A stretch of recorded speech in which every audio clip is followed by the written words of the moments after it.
In the early afternoon of July the 17th, 2014, a Boeing 777-200 of Malaysia Airlines departs Amsterdam Airport Schiphol for Kuala Lumpur, Malaysia. The flight is prepared as usual, and the aeroplane is in an airworthy condition. On board of flight MH17 are 283 passengers and 15 crew members. The routing of this flight leads via Germany, Poland and Ukraine to the east, a standard routing to Asia that many airlines use. Flight MH17 enters Ukrainian airspace at an altitude of 33,000 feet, following airway Lima 980. The crew diverts a short distance to the north to avoid some thunderstorms when returning to the airway in the eastern part of Ukrainian airspace. In this region, an armed conflict between the Ukrainian government and armed groups is in progress. Therefore, lower levels of the airspace are restricted for civil air traffic. Flight MH17 is routed above this restricted airspace to waypoint Romeo November Delta in the Russian Federation. Until that moment, the flight proceeds normally. When flight MH17 is above the eastern part of Ukraine, a Buk surface-to-air missile system fires a missile. It travels almost at 3 times the speed of sound and carries a 9N314M model warhead. Inside it is an explosive core surrounded by 2 mantles containing preformed iron fragments. Radar guides it to its target, where it is detonated by means of a proximity fuse. A Buk surface-to-air missile can reach an altitude of 80,000 feet, exceeding the flight altitude of flight MH17 by far. At 20 minutes and 3 seconds past 1, this warhead explodes to the left and above the cockpit of MH17. About 800 preformed fragments perforate the aeroplane. This impact, combined with the blast of the explosion, causes the cockpit and the business class section to separate. As it descends, the aeroplane disintegrates. This film shows the international investigation into this crash, conducted by the Dutch Safety Board.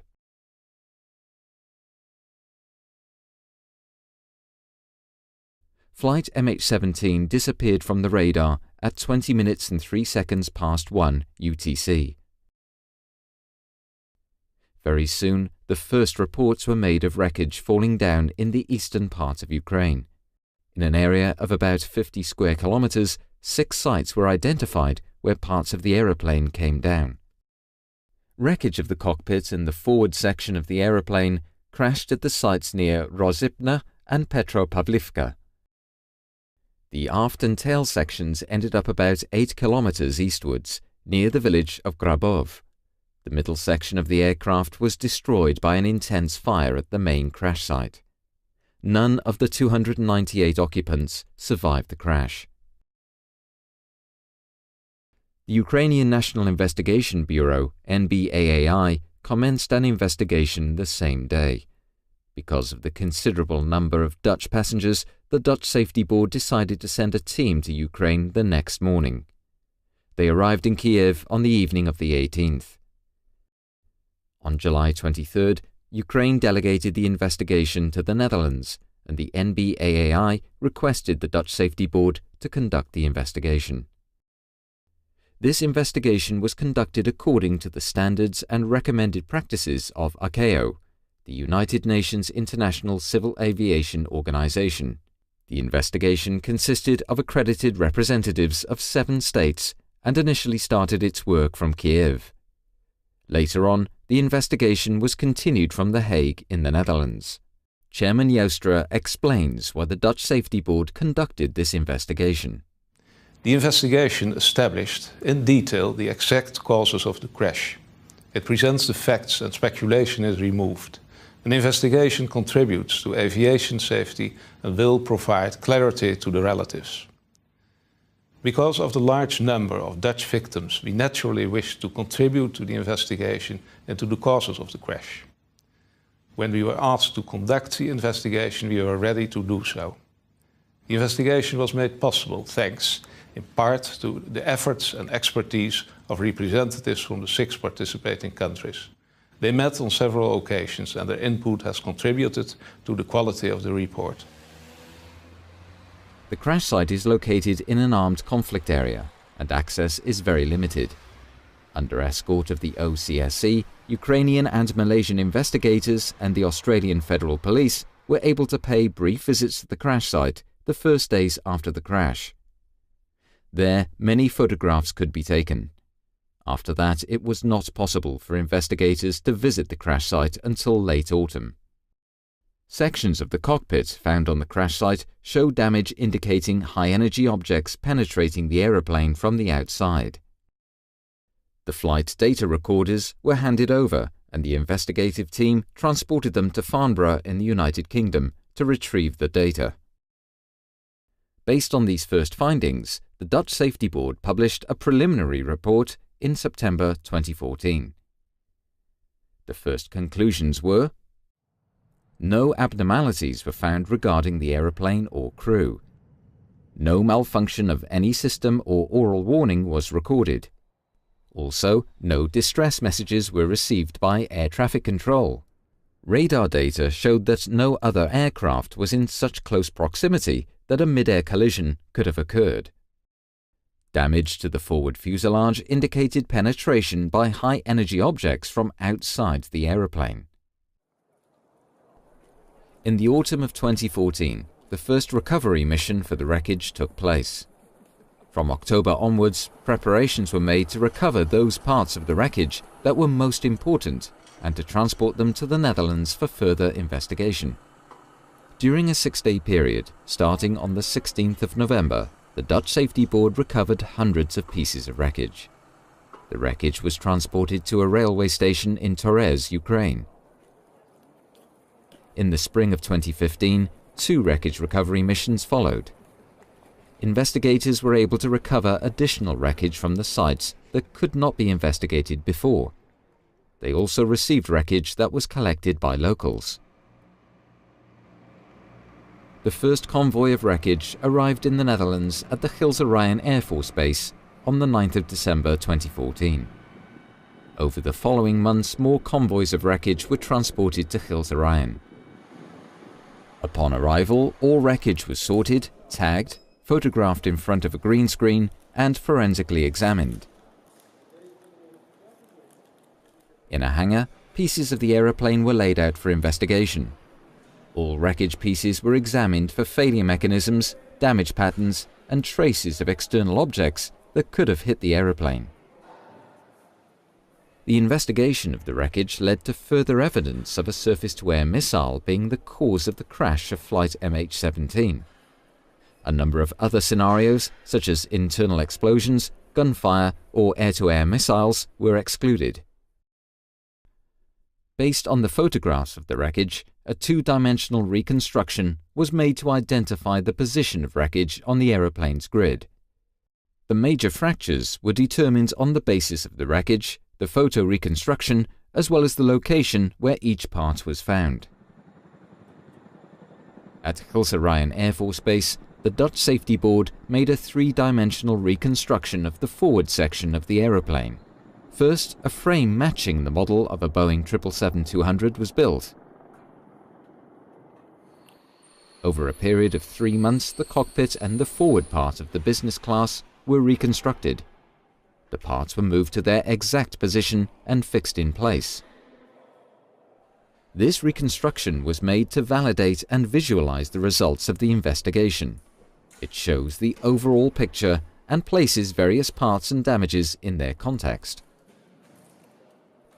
Looking at the reconstruction, the impact pattern made by the high-energy objects is clearly visible. The reconstruction also demonstrates the effects of the impact and shows the marks where the cockpit was torn from the rest of the fuselage. The high-energy objects that perforated the aeroplane were also found in the bodies of 3 crew members seated in the cockpit. The preformed fragments have distinctive shapes, cubic and bow-tie shaped, and were made of a ferrous metal. Some fragments had traces of aluminium and glass on them, proving that they had perforated the aeroplane from the outside. The 2 left windows of the cockpit particularly show perforation by preformed fragments. Many traces of explosives were found on pieces of wreckage. Also, certain traces of paint were found that match paint on parts of a missile that were recovered from the crash site and missile fragments found in the cockpit and the left wing. The retrieved fragments and traces of paint point to a missile carrying a specific type of warhead and launched by a Buck surface-to-air missile system. During the investigation, a number of computer simulations were conducted.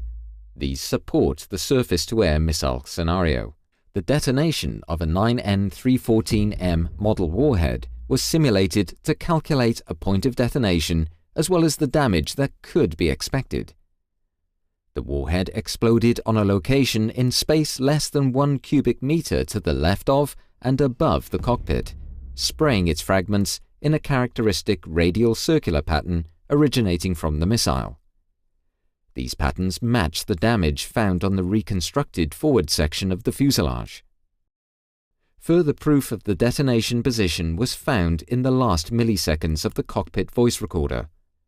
This contained recordings of 3 crew microphones and an overhead microphone in the cockpit on separate channels. During the final milliseconds, these microphones recorded a sound peak.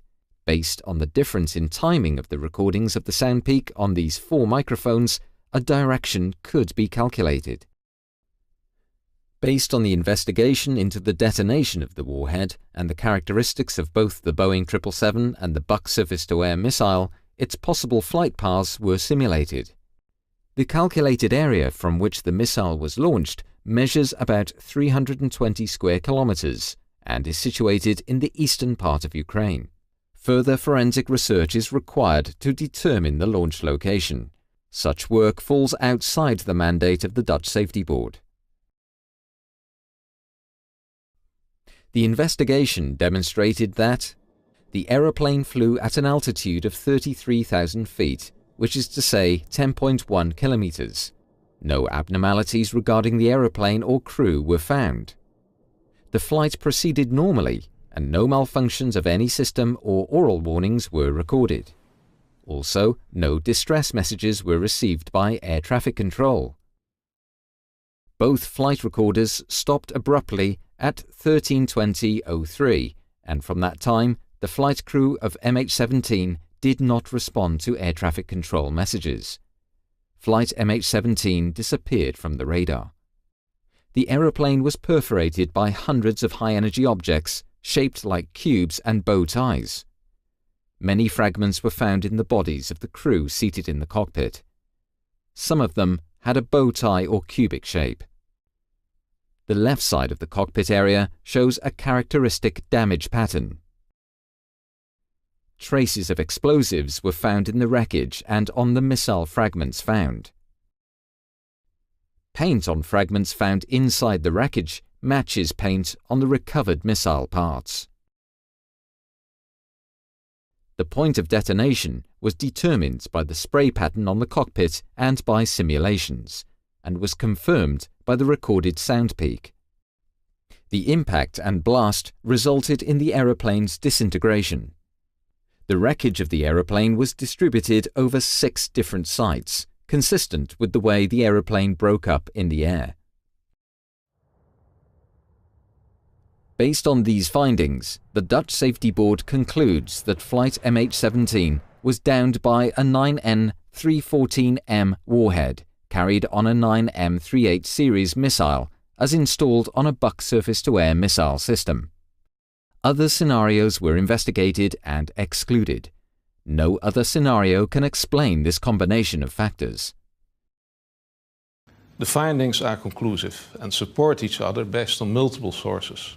To that end, we have been able to draw well-supported conclusions about the flight and the causes of the crash. The investigation of the wreckage has demonstrated that the aircraft was perforated at high speed by fragments coming from a specific location to the left and above the cockpit. There were indications of this early in the investigation, but the wreckage turned out to be important for verifying and further substantiating those indications. Immediately after the crash of MH17, the question rose how it was possible that a scheduled commercial airliner flew over an area that was known to be a conflict zone. The armed conflict in Ukraine progressively expanded to the air, and several military aircraft had been shot down in the previous weeks. According to Ukrainian authorities, 2 of these aircraft were hit by more powerful weapons that reached higher than before, but none of the parties involved made any connection between the military developments and the possible risks posed to civil aviation. On June 6, 2014, a Notice to Airmen, or NOTAM, was issued by Ukraine to restrict the airspace over the eastern part of Ukraine up to flight level 260. This was done to protect military aircraft from ground attacks and to let them fly at a higher level. On July 14th, the restriction was raised to flight level 320. Airlines assumed that the unrestricted airspace above this level was safe. Most commercial airlines continued their flights over the region. On July the 17th, until the airspace was closed, 160 commercial flights passed through this area. 3 other airliners were in close proximity of MH17 when it disappeared from the radar screens. All over the world there are areas where an armed conflict takes place, while the airspace above those areas remain unrestricted. The risk resulting from flying over conflict areas is paid insufficient attention to by operators, authorities and aviation organizations all over the world. This needs to change. Ukraine had sufficient information to close the airspace to civil aviation prior to July 17.